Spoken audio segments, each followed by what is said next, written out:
what's going on?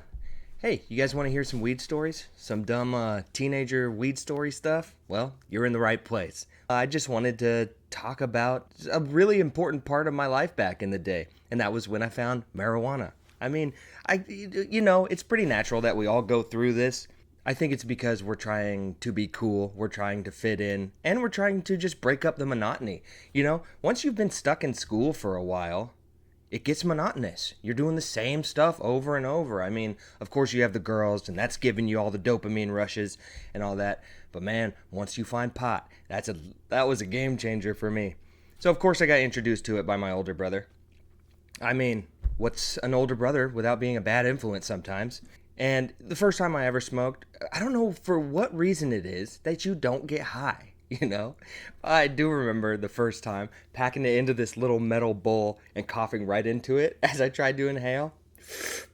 And out it goes. It was dark, so we're all scrambling in the dirt, putting rocks and dirt and weed back in the pipe to save it.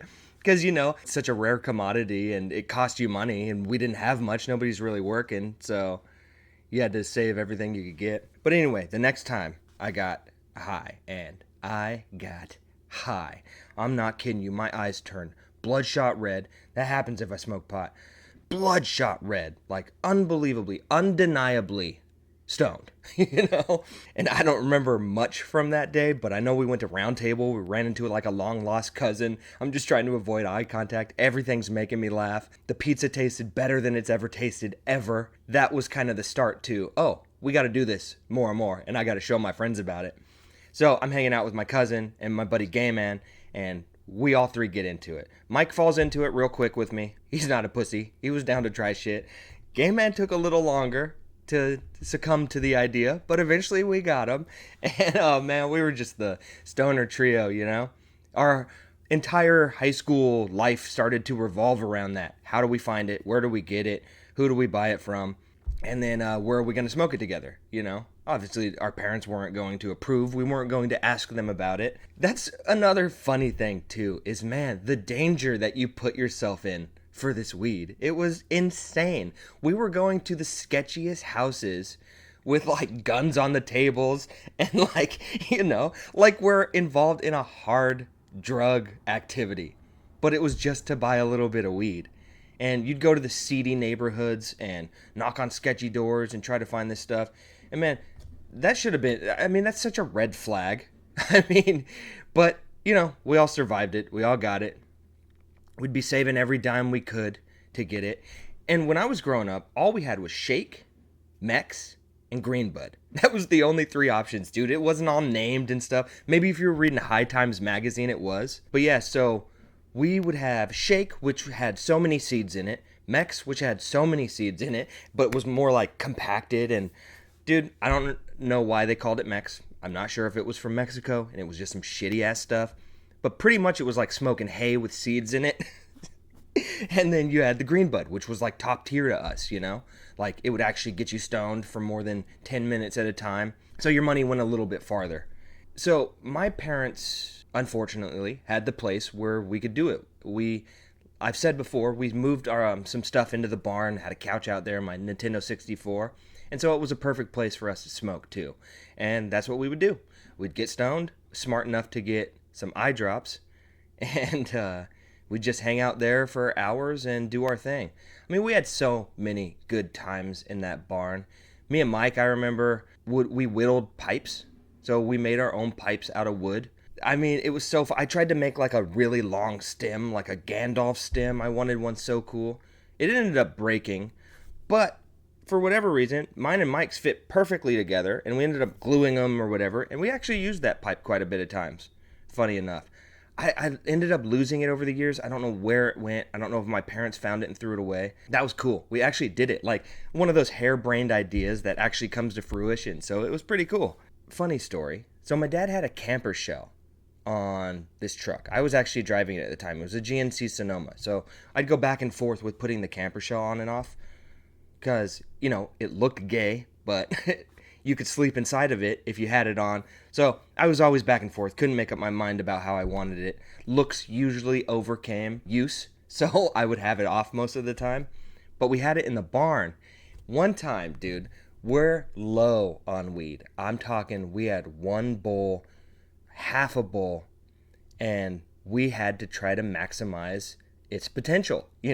So we end up, all three of us, climbing under this camper shell, which is for a little truck, a GMC Sonoma. So it's not very big. We're all under there, just trying to hotbox it, dude.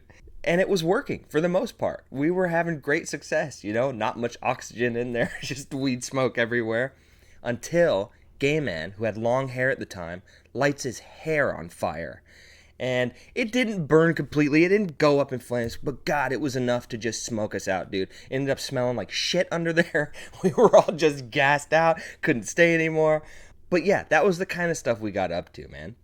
My mom would leave and go to church. So we'd use that time, we'd usually get 2 hours, 2.5 good hours.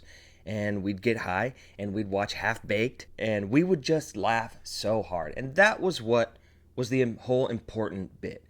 Is the laughter and the joy we got out of that was like nothing we had experienced before.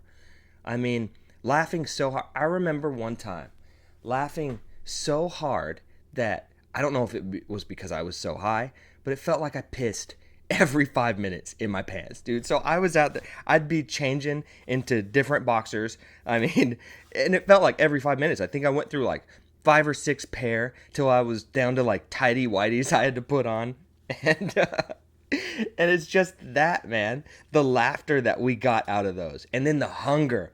Man, we would raid my parents' fridge. I don't know how they didn't know what was up. There'd be like leftover bean dip, my mom's specialty, and we would just go to town. And Gay Man was a big boy at the time, so he could put it away. And, we weren't small either, and we were stoned, so we were all eating out of control. And it got to where, we started getting ballsy, man.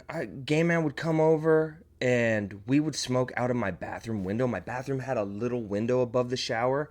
And so we'd go in there, turn the fan on, smoke out that window. We ended up just smoking out of my bedroom window. We wait until, midnight, till everybody's asleep, put a towel under the door, and then take the screen off the window and blow it out the window. And then, get your Febreze and spray just a quarter bottle, trying to cover it up like that's not gonna make it worse.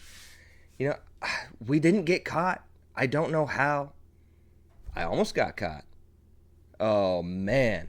And then I did get caught. Let me tell you the first. So one day I'm out there and I think I was just with Mike. It doesn't matter. But anyway, I didn't have my Visine and I just smoked. So I was ripped. And guess what? My mom was home with her best friend being over. So I thought I was in the clear. But no, this was that one time when the worst thing possible could happen. I'm at the barn and I hear, "Trevor!" from my house. So I go stand out, What? I need you to come do whatever. And I need you to come do it now. And I was just like, heart dropped to my balls. And I'm just like, no, what do I do? Maybe it's not too bad, but the paranoia takes over. And you're screwed. So what do? Make that long walk to the gallows, dude. Just, oh no. And get right up to the door, stare her right in the eyes. And she goes, "What are you doing? Are you on drugs out there? Are you guys doing drugs?" And I'm like,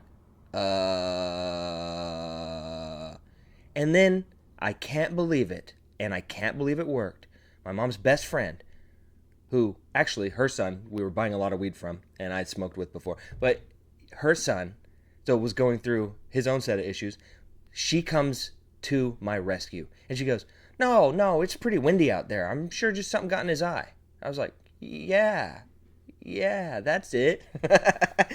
And, as a parent, she didn't want to believe that I was up to anything bad. So she took that and accepted it, and I was fine. I got to finish whatever chore, go back out to the barn. But man, I think that was my first foray into paranoia. And then when I did get caught, oddly enough, it was because my little brother, who was a lot younger than me, so he's like 10, and I would just smoke in front of him because I didn't care. He was always around. Yeah, not my proudest moments, but I was a stupid teenager. What are you going to do? He was sleeping in my mom's bed one night and he ended up talking about it in his sleep. He had a dream about it, and that's how I got caught. Man, I got grounded for a month. Mom never looked at me the same after that. Yeah, oddly enough, that was how I got caught. It was so weird. Another fun thing we used to do though is when my parents were asleep, at one point we had in the garage next to my house a ping pong table. And for whatever reason, we also had a strobe light. Dude, if you've never played strobe light ping pong stoned, you're missing out on a very important part of life. That was so much fun. The strobe light, since it's flickering, you can't follow the ball exactly, so it would show up in different areas, and you're stoned, so you're processing a little slower. And trying to do that, man, I don't know how we didn't have seizures, but man, we did that quite a bit, and that was so much fun. And it was just that ingenuity, those ideas, doing that kind of stuff that made it just that much more fun. And that's why I think about it so fondly. And that is why I think about it fondly, and that's why I wanted to share. Of course, you make it such a big part of your identity when you're young. You learn to grow up out of that and, realize how stupid you were. But it was such a good time. I had the greatest times with Mike and Gay Man. I look back on those fondly. I was so happy to rethink about those memories. I actually got to see Gay Man recently. We went and saw Between the Buried and Me, which is not my music. Not even what I would classify as music. That was the most insane noise I've ever heard. But I was there in support of him. I was there to see Gay Man, so I didn't care. I'd go anywhere just to see him. We got to talking about some of those and just reliving those memories. And, it's like nothing has changed since we were kids. We're just older now. It's funny. Just talking about the same stuff, doing the same stuff. But that was awesome. Anyway, I just wanted to share a couple of those. They made me laugh. They made me happy to remember. And that's it. I don't have much else. I didn't plan anything else. Just wanted to tell some weed stories and have fun. Though, I will say, I know this is coming out over a month since my last video. I was going through a lot of stuff. And I'm not trying to bring a big down on this, but let me just be the first to offer this piece of advice. You don't have to suffer with your depression. You don't have to think that you can do it alone. This is what I was doing. I was like, I've got a handle on this. I don't need medication. What's it going to do to me long term? Why am I different? What's wrong with my brain? But you know what? There is something wrong. There is a chemical imbalance. I've gotten back on my medication. I am feeling like I'm finding the light again. You don't have to suffer. And you can talk to people. There's people out there that understand what's going on with your brain chemistry and can guide you through it. I'm, coming face to face with a lot of guilt I hold in. The term that this person I talked to used was religious trauma. And so, I'm really thinking about that. I'm trying to do a little bit of soul searching, You're never too young, you're never too old for it. So, I'm trying to figure it out. I'm back on a medication that is just helping me exponentially, and I feel good, man. I feel like I've got a handle on this. And I wanted to come back. I wanted to share some stories, and I'm excited to be doing my little show. So if you've got a great weed story or anything or whatever dumb stuff you did as a kid, I'd love for you to share. That's what this is about. Feel free to drop anything in the comments, man. I'll read it all. I'll reply to you. But yeah, just here to have some fun. So until next time, not next week. I don't know. I don't always have the most time. But until next time I post, praise the sun. All right. Catch you next time.